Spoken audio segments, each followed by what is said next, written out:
Do you find studying the Bible difficult or daunting? Let's start this quest. Kia ora whānau. I have a Bible and I read it, and that's great.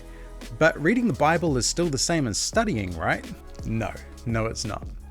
Let's take a look at this example here from Galatians 5:22 and 23. But the fruit of the Spirit is love, joy, peace, forbearance, kindness, goodness, faithfulness, gentleness, and self-control. Let's take a look at this word faithfulness.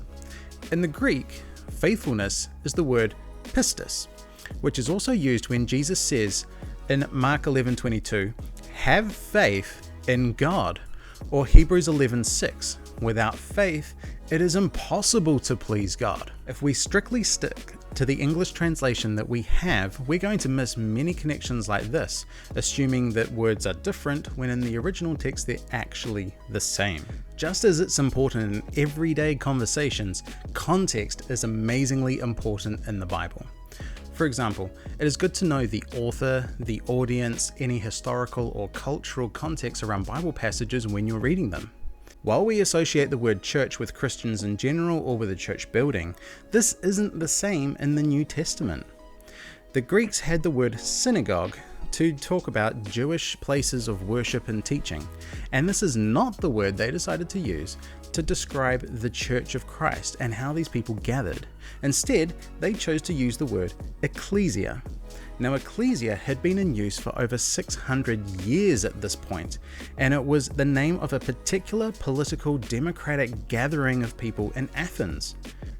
This was an important and established part of the democracy of Greece, and if we don't have that historical understanding, we can miss connections within how the church is being described throughout the New Testament.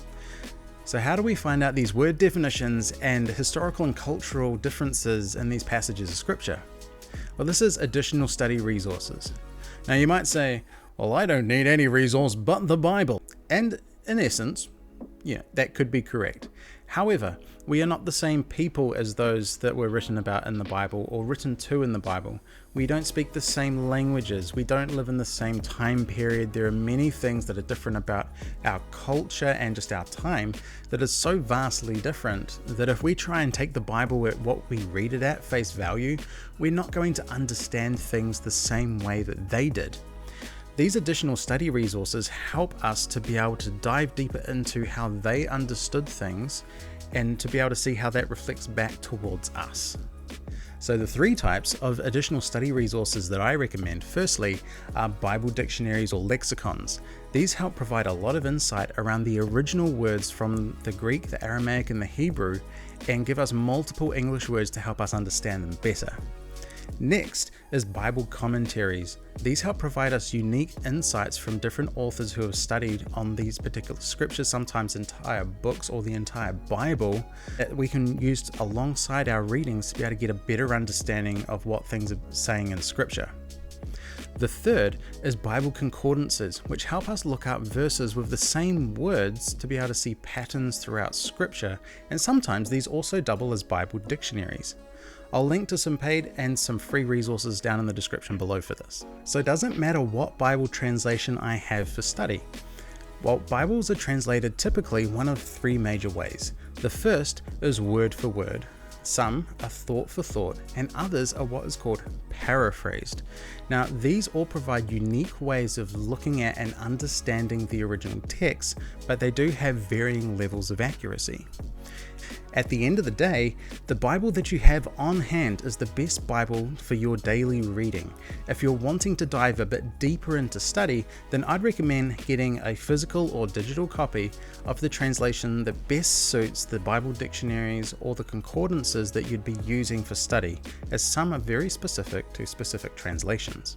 In a future video, I'll be delving deeper into the different translations methods used for these versions of the Bible and which translations fit into which of those three primary categories. So how do I actually study the Bible, Trav?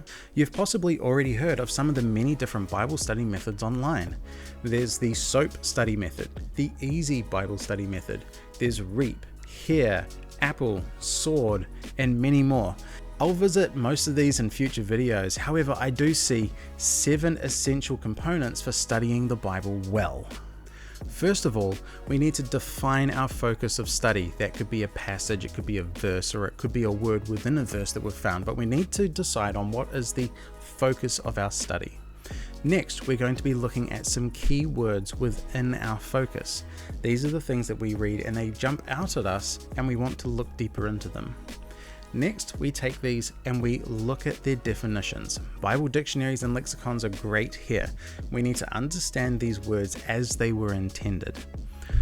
Next, we're going to read someone else's insights. Find some theology books or find some commentaries where you can read up on this particular passage.